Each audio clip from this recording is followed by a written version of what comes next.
Welcome back to Lutherans Alive. We continue our conversation with Jennifer Flanagan, representing Lutheran Service Society here in southwestern Pennsylvania. You were speaking a few minutes ago about a ministry that revolves around food, and we certainly make a lot of jokes in our Lutheran churches, and I'm sure that they do in Presbyterian churches too, that so many of our activities involve food. So many of our ministries involve food. It is a basic need. I mean, everybody has to eat. So could you say some more about that? Could you say some more about how the ministry or the task of preparing food can help people help them have some of these skills that they need to get out into the workforce? Absolutely, on multiple levels actually. On the most basic level, food is a great entry point. Just to switch back to, I had mentioned we do Meals on Wheels. That program is really about visiting seniors and making sure they're okay, but food is the way that we can do that. Food gets us into the door. Here, delivering a meal for the day, but it gives us an opportunity to check on that senior. In the same way, at Springboard Kitchens, food is really the medium to teach people about teamwork, to teach them about responsibility, taking orders, managing others, all the kinds of things that you need to function at any job happens in a busy production kitchen, because there's a lot of it's a very fast-paced environment. There's a lot of things going on. You need to know what you need, what you are doing, when you're doing it, when something needs to be done. It's a really great environment for getting people used to the demands of a job, certainly. And I think that what we've also seen is that for a lot of these people, they aren't used to actually cooking at home, and they all of a sudden have skills. And so now they're going home and cooking for their families in a way that they never did before, which is also really exciting. And food service as an industry is a really fantastic place as an entry point for people who have been out of the workforce for a long time due to barriers. And this is because employers, by and large, value hard work. They value reliability in this industry. They don't necessarily need you to have an advanced degree. They're not necessarily looking for everyone to have a culinary degree. Certainly their chefs need to, but there's an awful lot of roles in the kitchen and around the kitchen that don't require that advanced degree.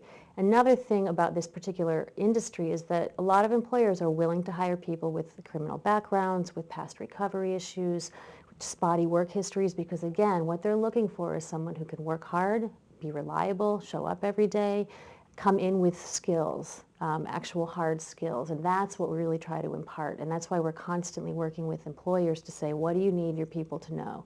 What do they need to know when they come in? Are there particular sauces they need to know how to make, or is there cooking style, so that we make sure that we are imparting the actual hard skills.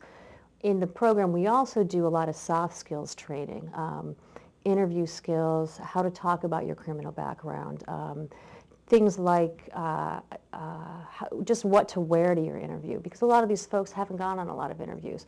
One of the most uncomfortable classes that we teach is actually that 30-second elevator pitch about yourself, to get people to learn how to very comfortably go into a room with the HR director and sit down and say, here's who, this is who I am and this is why I want this job. So we do a lot of those soft skill classes, as well as the hard skills of the actual, how do you make this sauce, how do you sear a piece of chicken, all of those things. So it's a nice, food service makes a nice entry point for people. And I also want to mention that we are very focused on, when we place people, to consider their background. So for example, if somebody had a drug or alcohol history, we would not try to place them into a restaurant, because restaurants with bars in them can be not a real supportive place for somebody with that kind of a background. So that kind of an individual we would be looking to place in an institutional setting, hospital, any kind of the management programs that feed the larger institutional employers. And so we really look at both and a person's individual background to see what's the best place for them. There's something very spiritual, or there can be something very spiritual about preparing food and sharing a meal with others. Absolutely. And that was so much a part of Jesus' earthly ministry, that table fellowship that Jesus had with others. And he was even criticized by the Pharisees and the scribes who said, hey, this fellow welcomes sinners and he eats with them. And that criticism is actually hope for us who are sinners, that Jesus would welcome us as he does in the sacrament, as we have that in our worship service, the bread and the wine, as he comes to us there, but also just in everyday, the sort of sacramental nature of everyday eating, and how that also can be somewhat of a holy thing. Absolutely. And that table fellowship that we have with one another, and the presence of our Lord who's at every meal, and how he welcomes us who are sinners and gives people second chances. And here is a program, here is a ministry that gives people a second chance. It is a very equalizing space for people to come in. And as you mentioned, for many of us, meals just with our families, with our friends, it is a ritual, and there is a sacredness to it, to that coming together. And that is, it's that environment is created in the kitchen. For example, a lot of kitchens do this. They have what they call the family meal.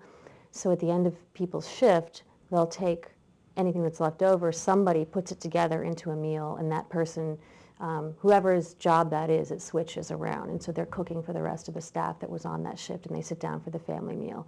And we do a very similar thing, because we do bring people in from different backgrounds, different issues, different barriers, and we want them to work together as a team. We want them to look at each other as a family while they're in the program, and understand that, that equalizing aspect of sitting down at a table and eating together after having prepared it. It's pretty moving, actually, to go into the kitchen and see that. And remind me again how long the program has been in existence? It's been a little over a year. We started March of, not this past March, but the March prior. And are there any early success stories to share? There are. I mean, we've had some really great success stories. Just folks that came through. We had one woman whose son, actually, she has a disabled son. She was looking for a job that would give her health benefits, so that she could provide better care for her son.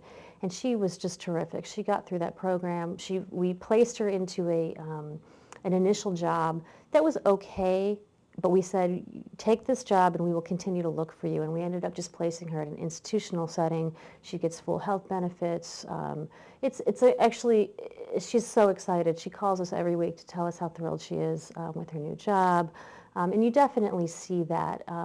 We have another man who was awarded custody of his child. He has a criminal background. He's a single father.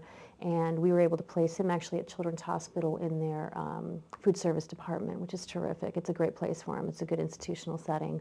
And so that's, it's exciting when you see people succeed and then come back and say, wow, this opportunity's been great. And I want to make it clear that, we don't guarantee anybody a job.